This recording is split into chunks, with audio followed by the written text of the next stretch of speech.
Hello and welcome to Die Rolling with me, Will, the ever traitorous Will. Back at it again for another Christmas Advent calendar. Today's episode is all about the hunt for the Golden Book and why I'm hunting for it in the first place. Probably Adam and Jamie sending me on some crazy odd quest for whatever I know.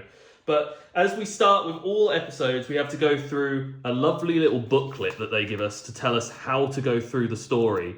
So what I'm going to do is I'm going to start by reading the prologue and get us into the whole adventure before starting exploring another one of these amazing advent calendars. Last year I did the Yeti, this year searching for a book. But we'll find out more as I read the prologue.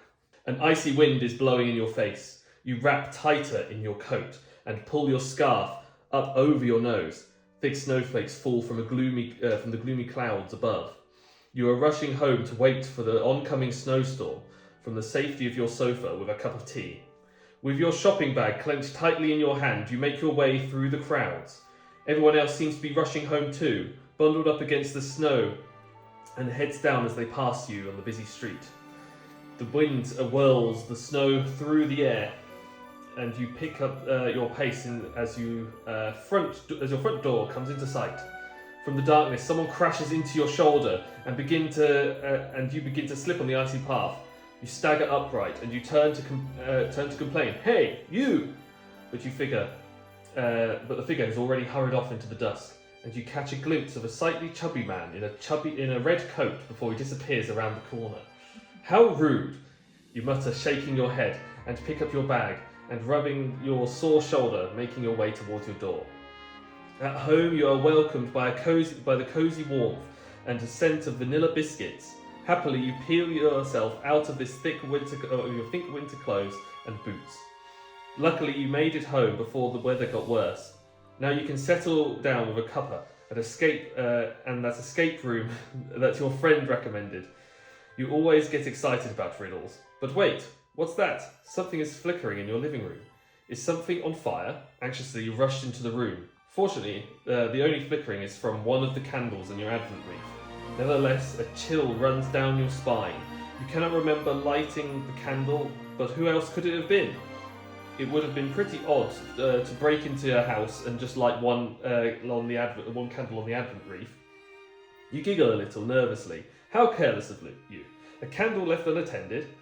Sounds like something I'd do, to be honest. Only now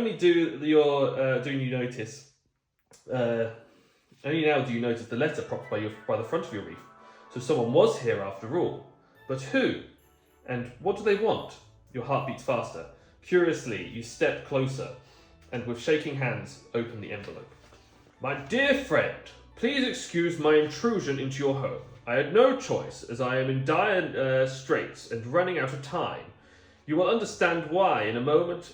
But first, I would like to thank you. Nowadays, there are few people who have not lost their faith in the magic of Christmas. There are even few who are extremely secretive and who, in addition, have a remarkable talent for deciphering complicated riddles. In short, there are only a few people like you, and that's exactly why I need you. You must help me, I beg you, because I'm afraid that without you, there will be no Christmas this year." Your heart skips a beat. No Christmas? It sounds like something I'd do anyway. That would be unthinkable. Just like you, countless people are sure to have gone out in preparation for the celebration. It would be a huge disappointment for them and for the children. You shudder with the thought. Curiously, you continue to read. The bad news is, my golden book has disappeared. This is terrible. Everything points to it being stolen. It is my world. I didn't just have everyone's Christmas wishes in, but also their addresses so that the presents got delivered to the right home. If that book doesn't turn up before Christmas Eve, it would be a disaster. Can you imagine? To give nothing but sadness this year. Even the Christmas sleigh needs a book in order to fly. Whoever has this book seems to be very clever. I know that much. I followed him, but didn't get far. I lost track of him in a small, remote mountain village. Initially, I thought it would be easy to find him there, I tried, of course, but except for a few sparse hints, I didn't find anything. All of this remains a mystery to me. You are my last hope. Please help. Maybe you can find the thief, or at least find my golden book. I'll leave a few documents that are sure to help you, and have taken the liberty of organising a lift for you. She will pick you up in front of the house. It will be the easiest way to reach the village. I can't do more for you at the moment. I have to rush off and deal with a mountain of formalities. The security authorities are giving me grief because, can you imagine, the loss of the golden book with gross violation of the CDPO, Christmas Data Protection Ordinance? But anyway, that's my problem to deal with. I know that I can rely on your loyalty and discretion.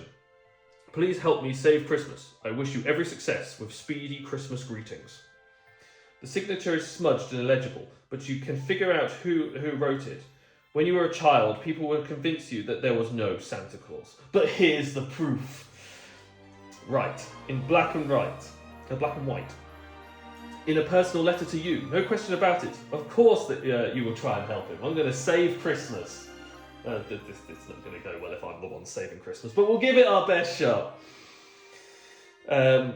Thoughtfully, you look into the envelope. You find it contains a few notes and a strange item for finding doors. You obviously can't do anything with that yet. There is nothing to help you, but anyway, you already made up your mind.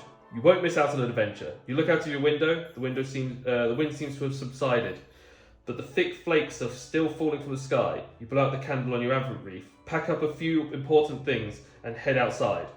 Since you arrived home, the snow has settled and lies now ankle deep on the road. There's a lot of snow in the short period of time it's taken me to read this. Since you arrived home, the snow has settled and lies ankle deep on the road.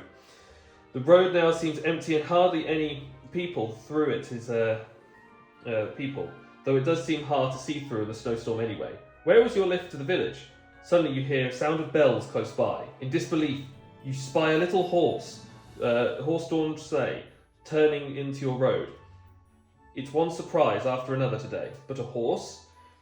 If the trip is taking you far away, then it could have been a reindeer at least. You must have dozed off in the layers of thick woolen blankets, because when the sleigh stops sometime later, you are in a place that you don't recognise. You stretch your limbs and carefully climb out. Immediately, the sleigh starts moving again. Sleighing? Why did I say that? Disappears with a gentle sound of ringing bells back in the direction of which you came. You obviously have to walk the rest of the way. You look around. It appears to be quite late at night. The clouds have completely cleared, and the moon hangs like a gigantic disc in the starry sky. You trudge through the deep snow up a small hill and stop at the top in wonder. In front of you lies the village that Santa wrote about, silent and lonely. It sits in a shallow valley framed by an impressive mountain range. Not a soul can be seen. You listen carefully and hear nothing but your own breathing in front of the mountain peaks. You spot a large steeple in the middle of the village. The many small half-timbered houses look almost picturesque, but you feel a sense of unease. It is in the middle of the night, but you are used to more noise. Who knows what's waiting for you down there? But Christmas is at stake. So you straighten up your shoulders and set off down the hill with determination. On the way, you discover a hut at the edge of a central square with a bright light shining from the window. You move closer and notice that the door is open, almost as if someone is waiting for you. So, that is the prologue. We've now arrived at a mysterious village. So if I open up this book, we are in the village. As you can see, we're in a lovely, lovely, lovely village. We've got, it's a bit of a night sky. I can't really tilt that for you guys. I'm trying to adjust it so you can see. Yeah, you've got a bit of a night sky area, and then we've got our map itself, which will be our actual Advent. And in there you can see that we've already got a marking for number 1. So how these calendars work is that they give you a lovely Advent calendar with 25 doors, or 24 if I've miscounted, probably 24. But there's one already marked out for you with a set of symbols. Now, how do we figure that out? So all the riddles that will come up in the next few videos will be from this riddle code chart. And now the riddle code chart is usually a set of 3 numbers that you'll find at the end of each scenario. And we get to follow the path using the arrows. And if the symbols then match to where the arrows and direction of these arrows take us on the grid, so say in this case, if I messed up this number, I can say from 1 I can go up here, I go then down here, and then I go up again. It sort of should lead me to sort of this one or this one, and it will say, is that the same symbol? No, it's the wrong answer. So we can then figure out if we got the right or wrong answer. I've got a set of hints that help me get through the missions if I get stuck. Hopefully I shouldn't. I did get pretty stuck last time, so I probably will. And I need to go and get some equipment like a pen, some pencils, some paper and some scissors so we can actually try starting solving. So next time on Die Rollin, we'll open up episode 1 or door number 1 and see what goes on in there. So thank you guys for watching the prologue. Hope you guys enjoy the rest of this Christmassy series. And make sure to follow us on Instagram. Make sure to check out us on Facebook. Make sure to check us out on TikTok, which Adam, it is a secret TikTok channel. It says it isn't, but it is definitely a secret TikTok channel. And most importantly, guys, make sure you all stay safe or die rolling.